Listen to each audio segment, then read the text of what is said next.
அனைவருக்கும் மறுபடியும் என்னுடைய வணக்கம்.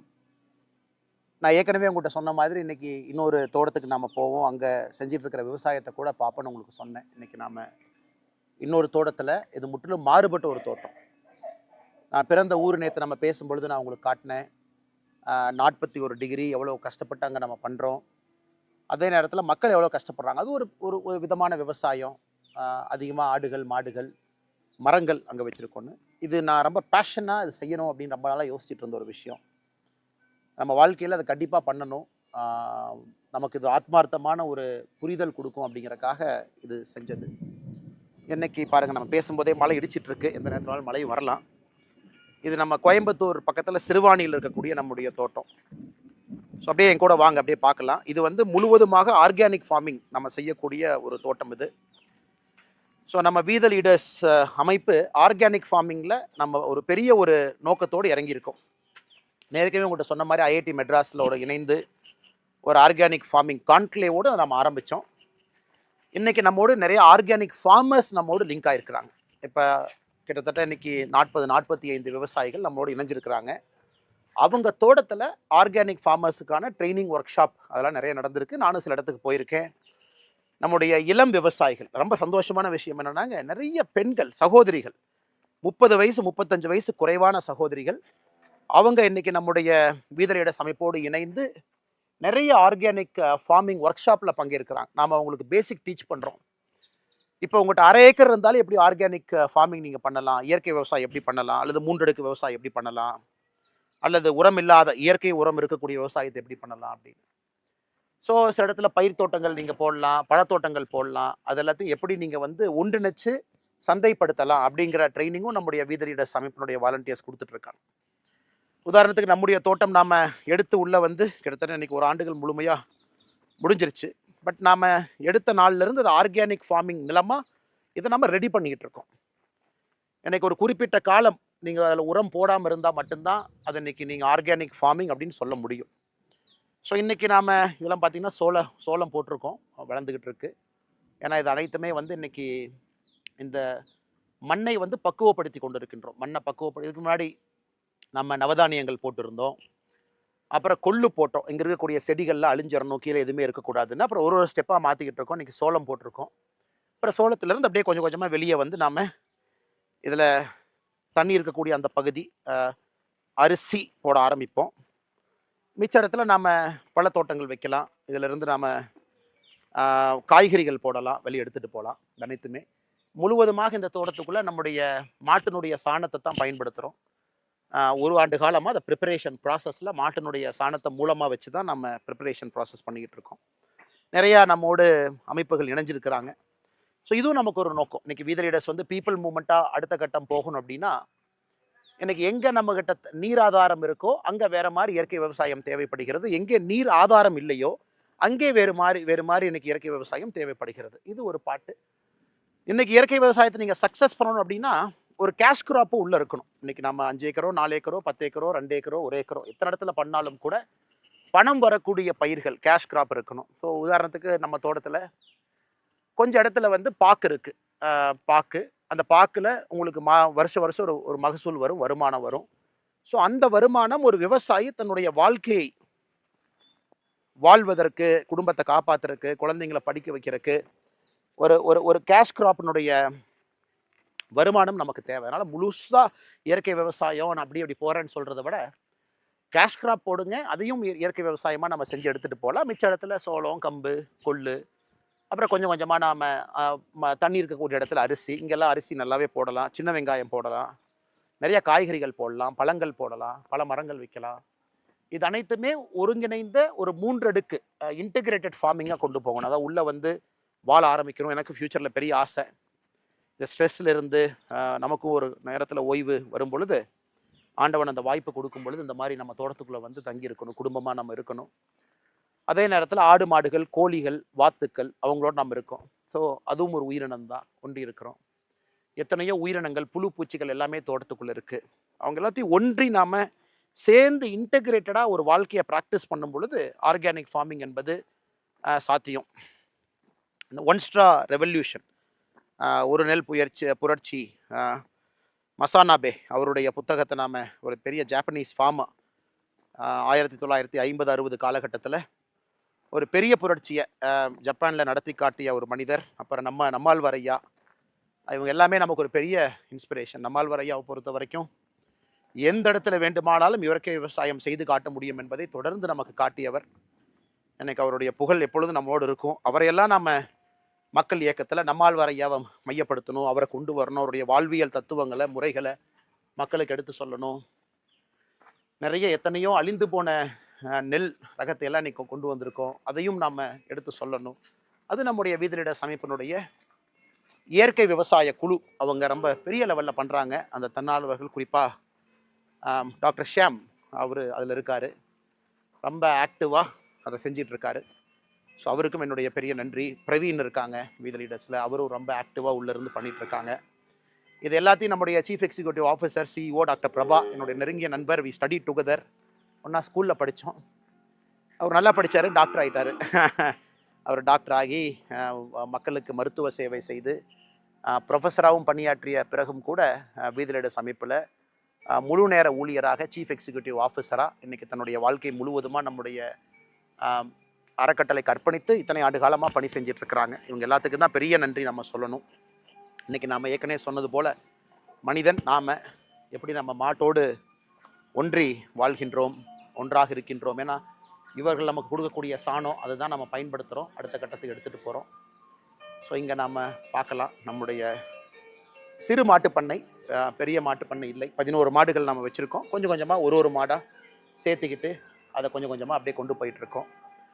காங்கேயம் காங்கேயம் மாடு இந்த பகுதி குறித்தான மாடு. காங்கேயம் மாடு நல்ல ஸ்ட்ராங்கான ஒரு ப்ரீடு, குறிப்பாக எல்லாம் பட்டி தொட்டி எல்லாம் பார்க்கக்கூடிய மாடு. காரி மாடு காம்புலேருந்து எல்லாமே கருப்பாக இருக்கிறனால காங்கேயம் காரிங்கிறோம்.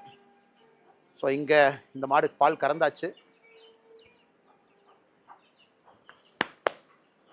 இவங்கெல்லாம் கிர் மாடு. ஒரு விவசாயிக்கு வந்து இன்னைக்கு வந்து அம்மா ஏதோ பண்ணுறேன்னு எவ்வளோ கோபம் பாருங்கள் அதுக்கு.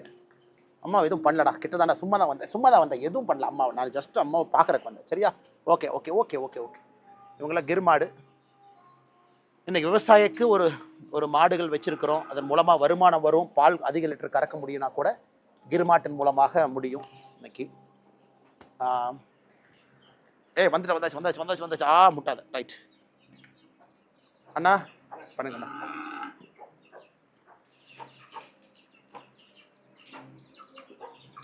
அதே போல் நம்முடைய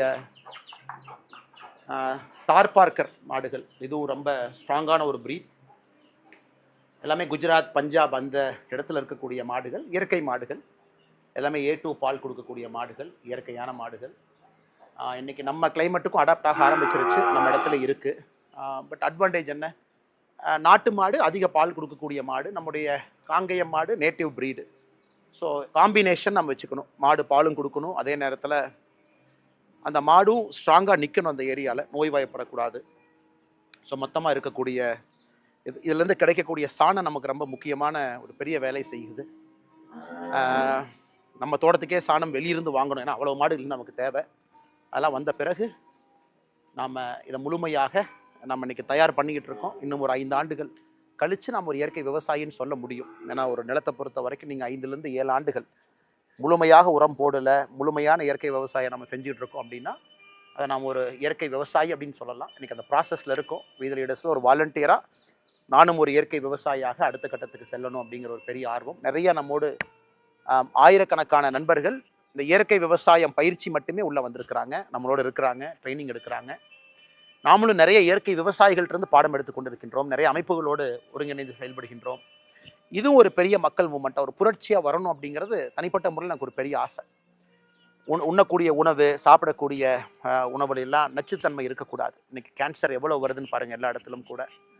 பட் எல்லாத்தினாலையும் அர்பன் ஏரியாவில் இருக்கிறவங்க இன்றைக்கி எப்படி அதை அஃபோர்ட் பண்ண முடியும்? கடையில் தான் வாங்குறாங்க. ஸோ அவர்களுக்கு நாம் என்ன செய்ய முடியும்? வீட்டு கூரையில் பயிற்சி கொடுத்து, வீட்டு கூரையில் மொட்டை மாடியில் பயிர் பல வகைகள், குறிப்பாக காய்கறி வகைகளை கொண்டு வந்தால் நிச்சயமாக அவர்களுக்கும் ஒரு பெரிய இது கிடைக்கும். இன்னொன்று முக்கியமானது, ரொம்ப ஒரு எமோஷ்னலான இடம். ஏன்னா நம்ம இங்கே வந்த பிறகு அந்த தோட்டத்துக்கு வந்து நம்ம மாடு வளர்க்க ஆரம்பித்த பிறகு இங்கே ஒரே ஒரு மாட்டோட கண்ணுக்குட்டி இறந்து போயிட்டாங்க, பைரவா. பைரவா அவங்க 27/12/2025 பிறந்து 10/2/2026 இறந்துட்டாங்க. ஸோ அவங்க ஞாபகார்த்தமாக இது பைரவா அப்படின்னு அந்த மாட்டு அரங்குக்கு நம்ம வச்சுருக்கோம். ஸோ நான் ஏற்கனவே நேற்று சொன்னேன், நம்முடைய ஊரில் ஒரு மாட்டு கண்ணெல்லாம் நம்மை பொறுத்தவரை எந்த அளவுக்கு ஒரு குடும்பத்தில் ஒரு உறுப்பினராக தான் நம்ம பார்க்குறோம்.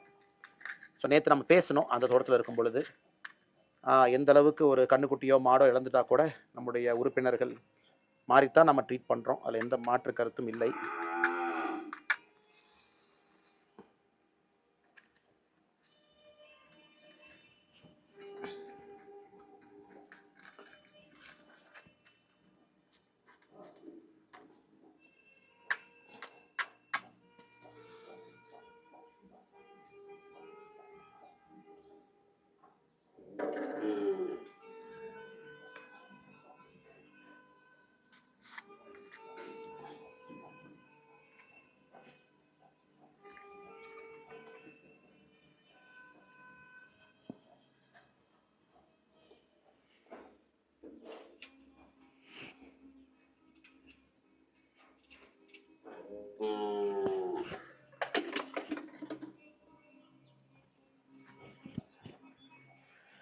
ஸோ அதனால் எனக்கு எல்லாத்தையும் அன்பு வேண்டுகோள், அரசியல் நம்முடைய வாழ்வியல் முறையில் ஒன்றா மாறணும். அதற்கு மக்கள் நாம மாறணும். அதனால தான் நம்மளுடைய நோக்கமே மாறுவோம் மாற்றுவோம். நாம மாறணும். நமக்கு நம்முடைய வாழ்க்கைக்குள்ளே சின்ன சின்ன மாற்றங்களை கொண்டு வரணும். இயற்கையோடு ஒன்றி இருக்க ஆரம்பிக்கணும். காரணம், இன்னைக்கு எல்லா அரசியலுமே இன்னைக்கு என்ன அப்படின்னு நம்ம பேசுகிறோம். இன்னைக்கு 20 ஆண்டுகள் கழித்து எப்படி இருக்குன்னு நீங்கள் யோசிச்சு பாருங்கள். வெப்பமடைதலை பற்றி யோசிச்சு பாருங்கள். நச்சுத்தன்மை இருக்கக்கூடிய உணவுகளை பற்றி யோசிச்சு பாருங்க. நம்முடைய குழந்தைகள் எப்படி எங்கே மாசுபட்ட காற்றுல எப்படி நம்முடைய குழந்தைகள் வாழுவாங்கன்னு பாருங்க. ஸோ நம்முடைய மக்கள் இயக்கம், நம்முடைய அரசியல் என்பது நாளைய மாற்றத்திற்கான அரசியல். அதை நோக்கி நம்ம போகிறோம். அதற்கு முதல்ல நாம் சின்ன சின்ன மாற்றங்களை நமக்குள்ளே கொண்டு வரணும், அவேர்னஸை கொண்டு வரணும். அதன் பிறகு அது போன்ற தலைவர்களை நம்ம தயார் பண்ணணும், அவர்களை தயார்படுத்தணும், களத்தில் நிற்கணும். அதன் பிறகு ஒரு ஆட்சியை கொண்டு வரணும். அது செய்யும் பொழுது நிச்சயமாக ஒரு பெரிய மாற்றம் நடக்கும் என்பதில் நான் உறுதியாக இருக்கேன். I am very excited. ஏற்கனவே சொன்னது போல் 2009 பொலிட்டிக்கல் இன்டர்ன்ஷிப் ஆரம்பித்து 2020 அரசியல் கட்சியில் இணைந்து இன்னைக்கு ஒரு மக்கள் இயக்கமாக உங்கள் முன்னாடி இருக்கும் பொழுது ஒரு முறையும் கூட அதே முயற்சி தான். Can we get better politics done? Can we make politics that is governance based, development orient, அடுத்த தலைமுறைக்கான அரசியல். அதனால் மாறுவோம் மாற்றுவோம். இது உங்களுக்கு வீத லீடர்ஸை அறிமுகப்படுத்தக்கூடிய சிறு முயற்சி. நான் நிறைய பேர் நம்பிக்கையோடு அத்தனை பேர் இணைஞ்சிருக்கிறீங்க. இன்னும் நம்பிக்கையோடு சேர்ந்துக்கிட்டே இருங்க. நம்ம பேசுனது எல்லாமே இயக்கமாக மாறணும். இயற்கை விவசாயம், போதைப் பொருளுக்கு எதிரான நம்முடைய நிலைப்பாடு, ரோட் டிராஃபிக் ஆக்சிடென்ட் இந்தியாவில் மிக அதிக, இன்னைக்கு world capital of road traffic accident நம்ம தான். 1.5 லட்சம் பேத்துக்கு மேலே இறக்குறாங்க. தமிழ்நாடு தான் இந்தியாவில் நம்பர் 1. அதை நம்ம சரி செய்யணும். வயதானவர்கள் எத்தனையோ பேர் தனிமையில் இருக்காங்க, சைலண்ட்டாக இருக்காங்க, வீட்டுக்குள்ள கூட யாரும் பேசுறதில்ல. அதை சரி பண்ணணும். இதெல்லாம் கூட வருகின்ற காலத்தில் நம்ம ஒரு மக்கள் மூமெண்ட்டாக இயக்கமாக எடுத்து நிறைய தலைவர்கள் உருவாக்குவோம். இதெல்லாம் கூட உள்ளாட்சியில் நம்ம அதை கொண்டு வருவோம். நம்முடைய பிரதிநிதிகள் வரும்பொழுது உள்ளாட்சியில் இது எல்லாமே அறம் சார்ந்த அரசியலை உள்ள கொண்டு வருவோம், அறம் சார்ந்த வாழ்க்கையை கொண்டு வருவோம். அது பெரிய மாற்றத்தை கொண்டு வரும் என்கின்ற முழு நம்பிக்கையோடு மிக பொறுமையாக இணைந்து இதெல்லாம் பார்த்துக்கிட்டு, இதனால் வீத லீடர்ஸ் உண்மையாலுமே களத்தில் இருக்குது. நம்ம இந்த மாற்றத்தை பண்ணிக்கிட்டு இருக்கோம். இன்றைக்கி இத்தனை லட்சம் பேர் சேர்ந்துருக்கிறீங்க. யோசிச்சு பாருங்கள். இன்றைக்கி சில 100 சில 1000 பேர் இருந்து இந்த வேலைகள்லாம் செஞ்சுருக்கும் பொழுது, இத்தனை லட்சம் பேர் இணைஞ்சு ஒரு மக்கள் இயக்கமாக நாம் கொண்டு போகும் பொழுது எவ்வளவு பெரிய மாற்றத்தை கொடுக்க முடியும். மாறுவோம் மாற்றுவோம்.